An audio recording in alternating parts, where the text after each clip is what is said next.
My name is Kathy Sweeney, and I've been a television journalist for more than 3.5 decades. I'm here in Austin, Texas to meet with Detective Dan Jackson. He's the lead investigator in the yogurt shop murder case. Now, if you know true crime, you know Yogurt Shop. It's the December 1991 shooting deaths of 4 teenage girls inside an I Can't Believe It's Yogurt here in Austin, widely considered this city's most brutal and heartbreaking crime. But I don't work for a big network news program or a large documentary company. I traveled to Texas because a case I covered back in southeast Missouri helped pave the way for what's happening in Austin. And just like Yogurt Shop, this case devastated an entire community, causing people to lock their doors and look twice at their neighbors. In March 1998, 38-year-old Sherry Shear and her 12-year-old daughter Megan were found shot to death inside their Portageville, Missouri home. It took investigators 20 years to solve our case. They chased hundreds of leads across thousands of miles, and along the way, they made 2 DNA links, first to a murder in South Carolina, and second to a violent sexual assault in Memphis, Tennessee. Now, the serial killer and serial rapist identified in our case is the prime suspect in the Yogurt Shop case. So investigators in Austin are now working alongside their counterparts in Missouri and several other states to try and figure out what else this killer may have done. His victim count right now is at 8, but everyone believes there will be more. And with every case, with every link, with every lead, with every new investigative team that joins the hunt, everyone is realizing the same thing. They've all been chasing a ghost, and that ghost is Robert Eugene Brashers. So what if it was just a drifter, and that's why nobody knows him? You walk in and see what someone has done to them? I don't know how we kept missing him, and he just fell through every crack there was. I'm just a firm believer that there's more cases out there. My mother would leave for work and tell us, do not let him out of the house. He doesn't always stick to the same weapons. He doesn't always do things the same way. At the end of the day, it's for the girls. So you need to make damn sure you've got all the answers. This is Chasing a Ghost, Chapter 1, The Broken Trail. This episode contains references to murder, sexual assault, and suicide, and also contains descriptions of crime scenes that may be disturbing for some listeners. Please listen with care. 4 months after the city of Austin, Texas, first heard the name Robert Brashers, I met with the detective who found the evidence linking Brashers to the 1991 Yogurt Shop murders. Dan Jackson led my creative partner Caleb Phillips and me into the office of Austin's Cold Case Homicide Unit on a Tuesday afternoon in mid-January. Just inside the door, we stopped to look at the photos of Amy Ayers, Eliza Thomas, Jennifer Harbison, and Sarah Harbison, hanging above the diorama made of the Yogurt Shop crime scene. The display serves as a reminder of the importance of the case, and seeing it in person brought feelings of sadness and anger, knowing what I do about the man Austin is just starting to learn about. Detective Jackson agreed to speak with me in part because I'm from Missouri. Jackson credits the work done to identify Robert Brashers in our state as one of the key steps that helped bring his investigation to where it is now. When we met, Jackson told me the Yogurt Shop case still had 3 main components. First, they wanted to know why Robert Brashers chose their community back in 1991. Why was he in Austin? Like, why us? What brought him here? Or was it completely random? He just decided to make a detour, and there is no rhyme or reason. At the time of my visit in mid-January, Jackson was also working on the exoneration process involving the 4 Austin men arrested back in 1999. On February 19, 2026, the presiding judge for the 167th District formally cleared them, dismissing the charges with prejudice, which means their cases are permanently closed. Finally, Jackson told me he wanted to know if any other unsolved crimes can be linked to Robert Brashers. Because we have large gaps in his history of where he was certain periods. And so, but what we do know is he was always offending when he wasn't in prison. So I'm certain there's more crimes out there we just haven't found yet. To find those crimes, Detective Dan Jackson joins a growing list of investigators tracking Robert Brashers' known movements across the country. It's a broken, bloody trail that stretches across decades and state lines. On his trail the longest, law enforcement members in southeast Missouri. They began in the fall of 2018, shortly before publicly identifying him as the killer responsible for the 1998 murders of Sherry and Megan Shear. Here's how Missouri State Highway Patrol Master Sergeant Chris Hamlet describes Brashers. He's a sociopath, so it's easy for him. We know he made efforts to cover his tracks, to destroy evidence. So he was doing all this for a reason, and that makes it even harder for us when the person is, this sounds bad to say, but was good at what he did. Sergeant Hamlet from Missouri and Detective Jackson from Texas are part of the multi-state investigative team tracking Robert Brashers right now. And it hasn't been easy. Brashers was a transient career criminal who seemingly had no accomplices. And his crimes do not seem to be the work of the same suspect, or in some cases, the work of a single suspect. In fact, it was long believed that the evidence in the yogurt shop case pointed to multiple suspects. Here's Austin detective Dan Jackson again. You have 4 victims, you have 2 different caliber guns. There's more, at least two or more people involved in this.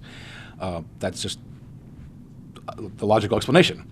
But we also, when you are brainstorming and trying to think of scenarios or, why don't we solve this? And, how do 2 people keep a secret? They don't. So either one of them is dead or, perhaps he was alone. And to complicate things even more, at just 40 years old, Robert Brashers acted as his own judge, jury, and executioner. Brashers killed himself in January 1999 during a standoff with police at a motel in Kennett, Missouri, over a stolen license plate. So no one knew what Brashers had done, the families he shattered, the permanent damage he caused, until decades after he was put in the ground at the Shiloh Cemetery in Paragould, Arkansas. Here is a list of Robert Brashers' violent crimes in the order he committed them. On November 22, 1985, in St. Lucie County, Florida, Brashers severely beat and shot a 25-year-old woman after giving her a ride and suggesting to police that she rejected his advances. On April 5, 1990, in Greenville, South Carolina, Brashers sexually assaulted, severely beat, and strangled a 28-year-old woman to death after breaking into her apartment. On December 6, 1991, in Austin, Texas, authorities say Brashers shot and killed 4 teenage girls at an I Can't Believe It's Yogurt location. The young victims, a 13-year-old, a 15-year-old, and 2 17-year-olds, were all found nude, bound, and gagged. 3 of the victims showed signs of sexual assault, and the business had been set on fire. On March 11, 1997, in Memphis, Tennessee, Brashers sexually assaulted a 14-year-old girl after talking his way into a home and controlling a total of 5 victims, including a 9-month-old baby. On March 28, 1998, in Portageville, Missouri, Brashers shot and killed Sherry and Megan Shear in their home. Megan had also been sexually assaulted. Later that same evening in Dyersburg, Tennessee, Brashers shot a 26-year-old woman in the shoulder as she protected her 3 children and stopped him from forcing his way into her home. And on November 7, 1998, in Lexington, Kentucky, Brashers shot and killed a 43-year-old woman at her parents' hearing aid store. She had been sexually assaulted and the business had been set on fire. Robert Brashers went to prison twice during that horrible, violent period. serving time for the attempted murder in Florida in the mid to late 80s, and then going back to prison in Georgia in the mid-90s for theft and weapons possession. Here's what Austin Detective Dan Jackson has learned about his suspect so far. He was smart enough that he never got caught. He was smart enough that he would pick his victims seemingly at random. Like he would venture out a couple of hours and often cross state lines. So that seemed to be planned. But then there's also the randomness. And if you look at the details of Robert Brashers' crimes, it is difficult to see how they all connect to the same killer. Yes, all his victims are female, but in his murders, 5 victims are girls between the ages of 12 and 17, while the other 3 are adult women. And while 7 of his victims were shot to death, 1 was beaten and strangled. In Austin, Portageville, and Memphis, he targeted his youngest victim. In South Carolina and Florida, he seemed to act out of rage or possibly some kind of rejection. Finding links in Brashers' crimes is something investigators in southeast Missouri have worked on since learning his name back in 2018. Highway Patrol Master Sergeant Chris Hamlet and his partner Sergeant Alex Lacey tell me Brashers is a tough serial killer to pin down. I think you can see his preferences. He obviously likes younger females. He doesn't always stick to the same weapons. He doesn't always do things the same way. I think the biggest thing is as of right now, they're all sexually motivated. That's the big common factor. But I think he was such a opportunist and he was evil. So if he saw a target of opportunity, he took it. It's hard to apply logic in any of this. So that makes it difficult right out of the gate, obviously, as with any serial killer. The many methods, like you said, different weapons. Sometimes he would introduce fire to the crime scene, sometimes he wouldn't. That's another complication. If he's out of prison and you have female victims, even if you have multiples, whether it's gunshot wounds as your cause of death or whether it's blunt force trauma or strangulation, it's almost like the options are, I don't want to say unlimited, but they're huge. So many methods in multiple states with random victims. All reasons why Robert Brashers' crimes were so hard to solve and why they were not solved in the order he committed them. And that's why I can't tell you what we know about Brashers' story in a straight line. Instead, I will need to follow his broken trail, jumping from state to state and year to year. But as I do, you will see how the work done by investigators in one state leads to a break in the next state, how the cases work together, and how one cannot be solved without the other.